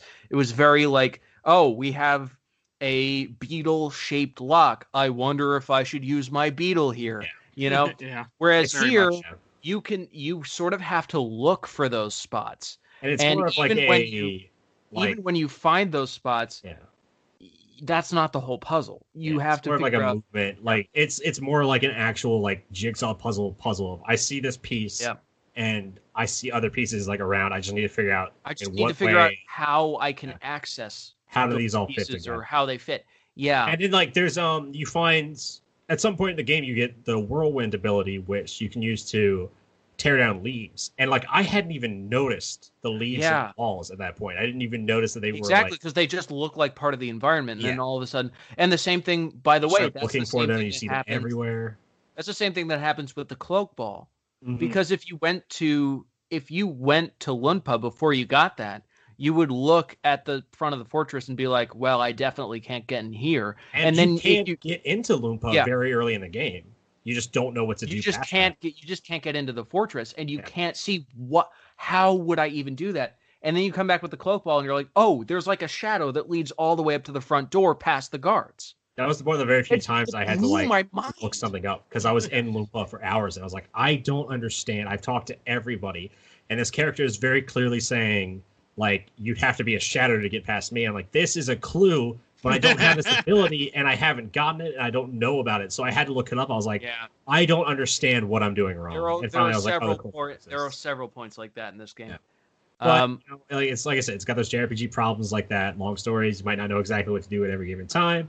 The puzzles are great, though. The music's great. The battle system is so fantastic. Yeah, really so good. The magic system, spot on. You can play it. You can go into it with just a sword and a shield and beat the game and still have fun, or you can go in like fully invested in magic or you can go in and fully invest in like the gin and learn all of that. Yeah. You can play this game completely strategically if you want to, or you can play it just for fun. Like it's such a great battle system. It's Like the battle system alone would put it on my shelf, but just everything else together, as much as I hated like some of the long cutscenes, I was just desperately trying to get through them so I could get back to the gameplay. Yeah, definitely. Yeah. How about Kraden, Stuart? You have any thoughts about As Kraden? long as I can kill Kraden in Dark Dawn 2, which I imagine will be called like the Lost Age, New Twilight or something. No, this is come on, this ain't Kingdom Hearts, man. I mean, what goes? It's Golden Sun, the Lost Age, and then Golden Sun, Dark Dawn. What would follow Dark Dawn? Bright Dusk. It would be called like. It's gonna have to be like. It would be New called Twilight. New Dawn or New Twilight or something. Calling it right now, it's gonna be Golden Sun, New Twilight. I'm just coming up with a name. Call me Nintendo. We'll talk about it. All right. My only requirement, you don't have to pay me. My only requirement is that I can kill Kraden at some point in the story. All right, since I think we wrapped up All right. Golden Sun, I did want to. We actually At me, Reggie. we got some listener questions. My wife, who finally listened to an episode of this podcast, even though we already recorded 3 or 4 now at this point, she had 2 questions about the Silent Hill episode. Can I point out that I just noticed Mike is currently putting pictures of Kraden in the chat? I was waiting to see how when you notice it. I got the notification. And I was like, I don't know what that is. I'll open it in a minute. Beautiful. All Very right. good. There were 2 questions. Yeah, I was trying to get her on, but she didn't want to. Was one, her first question was, who got raped by the monkeys in Silent Hill? That was me. That was That was me. all of us, but you were the one that. You're the I one was that the one had who made us think about it. and got killed. See, on easy, they didn't hurt me. They was like, okay, he got his nice little, and then I ran away. Well, because you were playing on easy. I know. Hard is so much harder in that game. And the other thing she said is, which one of you 4 played without a guide? I mean, I played with a guide 100% every step of the way. Yeah, I think Stefan. I think you or Stuart. Both of them. Yeah, you guys didn't play with guides. No, I got Steph, confused on one. I got confused on one part, and I used the guide just to get past that one part. But other than that, no. I I didn't. try to avoid. I didn't have guides one at the all. whole. I didn't have one the whole time. I just used them at parts where the puzzle design got really frustrating. My usual thoughts is like I will stay away from a guide unless something like that is really hard. Like there's a puzzle that I've spent hours on and I don't understand. Yeah, and not learning. that with that game I went to the guide a lot quicker just because there's an extra pressure with the puzzles just from the fact that you're constantly being hunted and like damaged by these monsters. Like you're under such intense stress that's like, I don't give a shit. Just get me past this. Oh, and the other thing that she had mentioned to me when she was first listening to the show, and I was so confused, she texted me, she's like, knife babies, and I'm like, what are you talking about? Everything okay? Because I completely forgot we had that conversation in the episode, and then she's like, and I'm like, oh, and I sent her a picture. Yeah. Little knife babies, but Knife Knife babies. babies, Yeah. which I've already forgotten the name of. I don't remember. They're called Gray Children, I think. Gray Children. Yep. Knife Yeah. babies. Yeah. I think that's about. Ed Stewart, did you have any other questions or anyone that you I had a question regarding like if we're gonna release like a schedule for what games we're gonna play at any point. I don't think we are. We haven't talked about it yet. Yeah. So far it's just we have like our little docket, but we're just announcing it at the end of each podcast. Yeah, we could. I mean, I have. This was my next question was next week, but since we got next week figured out, I mean, we can talk about off show, but then I do want to out soon. Once we get into like this is only episode 4, so once we get into like a rhythm, maybe we'll put out like an actual schedule. It would, yeah. It's something we haven't talked about very much. We should be good. And Mike, you're gonna start putting up like an email address where people can email in questions and stuff, right? Yeah, I should do that. Yeah. Well, we have You the can Twitter tweet at account, us. right? You the can Twitter tweet account, us. and the Facebook page. Yeah, we have Twitter. Yeah, we have the Facebook page. I'm gonna make an actual fan page here soon. We have a Twitter account. Games my mom found on Twitter. However you use Twitter, I don't know, but I do check it a couple times a week, sort of. So All right. Tweet me there. I'll Hit reply. us up, guys. At Games My Mom Found, or we'll work on getting that email account up or something. And Yeah, that's a good idea. Yes, yeah, I really like the idea of audience questions. I think we're definitely gonna. Yeah, it's something that I really want to do.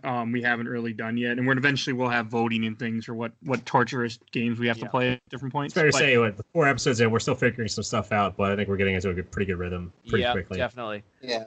All right. Should we tell them what game we're doing next week?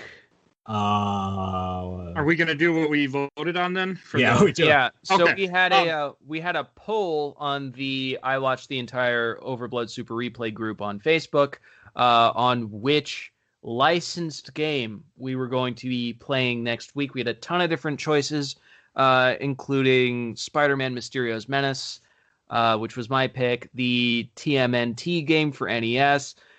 Stefan, you sadistic bastard. Yeah. Same thing. But you guys know me. Fortunately for us, that did not win. Because I won! Yeah. So Stuart won this one, and I think you will all be delighted to know that next week we will be playing DuckTales for NES. My favorite part about that poll is we all picked like 2 or 3 games. I picked 2 games, and mine were the most extreme. DuckTales, one of my games, got the most votes. Like, by far. Oh, yeah. The other game I picked was Dr. Robotnik's Mean Bean Machine, which did not get a single vote.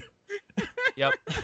I was happy with that. I had the most extremes on the polls. And the second one was TMT. Third one was Mysterio's Menace. And we had Quackshot number 4, which we will be doing at some point on the show. Yeah. I think we said that I guess we can say this, right? We are going to be playing like the top like 3 or 4 or 5, I guess. We are going to be adding to the top. Also on that list was Bugs Bunny Crazy Castle 2, which I also want to play at some point. We should probably play one of the Crazy It's entirely possible to say we will play every single game that was on that poll. We might. Point. I don't know about that turtle. We should definitely play Mysterio's Menace. Yeah. Okay. Because Dr. then we can talk about Big Wheel. I want to have a serious discussion about Big Wheel. The problem is, I think I knew who he was before, but... Oh my God, he's so ridiculous. All right. We can actually set that one up for when Spider-Man Far From Home comes out for Mysterio. Yeah, because Mysterio's in that. Yeah. When does that come out? I can Google. Okay, we'll figure that out after the show. We'll probably be doing more polls as well in the future, because like we said, we want more like audience interaction. So I imagine polls will become a fairly common thing. As we get a bigger fan base, we should probably move those to Twitter, should we not? At some point, yes. Our official Facebook page, at least. Yeah. Once we have a following, we'll definitely be on there. But until then, we're kind of... So guys, start listening to our show. All the social media. And tweet at us. And I still need to clean my Twitter up and get it running, like, because I haven't used it in 6 years. I think it's just like blatant attempts to win sweepstakes and stuff currently. Okay. I want a lot of free stuff on Twitter sweepstakes. So before I start a couple of plugs that we're going to do, does anyone want to plug anything before we start the outro? Well, yes. Inuyasha is the Curse of the Secret Mask. Get out of here, I don't know why Stuart. my mind is on that game right now. Get out of here. When I said Inuyasha, my wife's like, what? And started looking at me as soon as you said Inuyasha. It's a really good game. So I wanted to take a second to thank Mike Stoney, a.k.a. Bulby, for the use of our theme song, The Cool Kids Squad, off his EP, Bite the Bullet. You can find Mike on his SoundCloud. You can also find him on YouTube.com, on his YouTube channel, youtube.com/Bulby, B-U-L-B-Y. In addition to his own original stuff, he also does 16 and 8-bit covers of video game tracks. He's a super cool dude. Thanks, Sam, for letting us use his song, and definitely check him out because he's got a lot of really great stuff. And also, as I plugged earlier, I wanted to say there's that Trash Talk podcast. They're also promoting us, and we're promoting them. If you guys get a chance, it's on YouTube. I'm talking to him to get on actual how to podcast like how we are. I'm actually working with the guy now, but his name's Austin Travis. They drink and talk about movies and games. So if you get a chance, feel free to take them a listen on YouTube. Guys, why don't we drink? We should drink. I am drinking. I'm a survival horror fan. Hey, we can drink for certain. No, Silent Hill does not go well with beer. Yeah. Oh. No, it's the post-traumatic stress from after playing that game. Stefan, do you want to plug your books yet? Yes, I did that on purpose. Actually, just to kind of put it out there, I'm setting up an Etsy account for some homemade artwork I'm doing of just video game series. Currently, I'm working on a Resident Evil piece, so that'll be a thing in the future. You do the logo. Cool. He also had he can draw. He can draw, but pretty good. So yeah, I'll send you guys what I'm working on so you can take a look. Yeah, excited to see that. Yeah. Oh, you mean RE2 screenshots? Excited to. I'm also excited to. I hadn't heard of the Trash Talk podcast either, so I'm excited to listen to that tomorrow. It's not bad. I started it. Set that up and listen and to then it. Also, for everyone listening to us, we're on. You can tweet at us. We're on most podcasting things now. We're finally on iTunes. We were last episode. So yeah, please recommend to send people, because we want to definitely get more listeners, and I do appreciate that people have been downloading, listening to us. We've been increasing each month in our show. So in our how many people are listening to our shows. I want to thank everyone for that. All right. Anything last? Should we talk about what's the big game? Yeah, the Super Bowl halftime show. All right, yeah, no. So this was all I could talk about before we started recording this evening. The whole you guys know that there was Steven Hillenburg passed away, and there was like a tease that there was a tease that they were going to play Sweet Victory at the Super Bowl halftime show, which everybody was petitioning for, as like a tribute to Steven Hillenburg. And that would have been the perfect thing. And they started they put out a promo for the halftime show that had like a split-second clip from SpongeBob in it. And so everyone on the internet went completely crazy. And so this is the night of the Super Bowl that we're recording this. And right before we recorded this, the halftime show came on, and I watched it, and the only SpongeBob thing in that show was they had a 10-second clip. They used three notes from Sweet Victory. Yeah. They had a 10-second clip from the episode Sweet Victory was in, and then it wasn't even 10 seconds. Yeah, and then a rap guy who I don't even know who he is. Was it Kanye, I think? No, it was not Kanye. Oh, okay. I believe I know. Came on and started doing I walked away. I think it was Travis Scott, or it was Big Boy, who most people probably know as the other member of Outkast. He came on and he started doing something that was very definitely not Sweet Victory. Yeah. And nothing. A generic pop song. Yeah. Pop song after that. And it was like, and then could have been really good. And then the whole rest of the freaking halftime show was just all stuff you've heard on the radio 6 years ago. And that was it. Well, I was all excited because it was in Atlanta this year. And so everyone was like, oh, well, they should get an Atlanta-based group because there's so many good musicians out of Atlanta. And somebody was like, oh, they're going to they should get Outkast. And Outkast hasn't performed together in fucking years. I was like, part of me was really hoping that Outkast was gonna play. There was a child, a little child in me that was like, oh man, what if Andre 3000 walks out of that stage with Antoine Patton and they sing Hey Ya, and it will be the most beautiful moment ever. And no, it was just Antoine Patton. Andre 3000 wasn't there. It wasn't Outkast. Guys, I'm cutting all this. Oh, hey. Let's close this. Let's close the episode. Okay. Don't cut all this. This is great. We need our little Super Bowl cut. If they don't, people we all need more Outkast in our lives. I'm just really mad at the NFL right now, as if we needed another reason. I think it's fair to say everyone's mad at the NFL right now. Your reason might not be the top of the priority list. Yeah, no, I'd absolutely. But this is just one more reason on the pile, guys. Yeah, you can feel even less guilty now. This game in general, the Patriots and the Rams, I feel like not many people were invested in it. No. That's not to say the Rams and the Patriots don't have their fan bases. The Patriots obviously have the most annoying fan base in the fucking world. But, and the Rams have their fan base, but just I don't know. I'm in Virginia. It didn't relate to me, aside from kind of hoping the Patriots would lose. But then the game itself wasn't very good. It was just that's really low scoring game. NFL's kind of losing. That seems to be the general feeling of everyone who's not in New England is God, I hope the Patriots lose. Yeah. It wasn't even oh man, I really want them to lose this year, because that's how it usually is. No, it was just a more, because this is the 8th year in a row they've been in the Super Bowl. Like Yeah. Something at like this that. point, it's no, just, third in a row. I'm a Chicago just- Blackhawks fan, and they spent feel 10 like years they- off and on winning the Stanley Cup. I feel like So- they've been in almost every Super Bowl the last 10 years.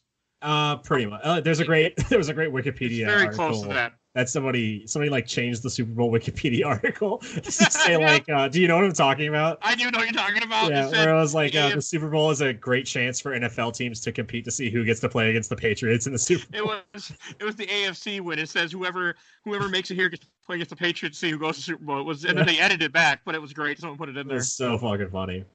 So yeah, I feel like this is like a direct curse on me because, like I said, Chicago Blackhawks fan, which is hockey, but they've been winning the Stanley Cup off and on for years, and I was so excited about it. I think this is like, this is like the sports god coming down saying like, now you get to see how everybody else feels.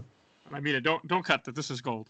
Yeah. If they care, they can listen to our conversation about a If Super Bowl. you are not a Blackhawks fan, then you can tell me and you can comment on one of the respective sites and give us that ad revenue. Go ahead, comment and dislike. I dare you. Give us the views. Oh God, should we end the show now? Yeah, probably before I'm Please. directly attacking Please. attacking our viewers. Oh. All right. Safety. All right. Go Thank you, Blackhawks. everybody, for listening again, and thanks for listening to our Super Bowl cut if it's still here. And have a great night, guys. All right. Take it easy, peeps.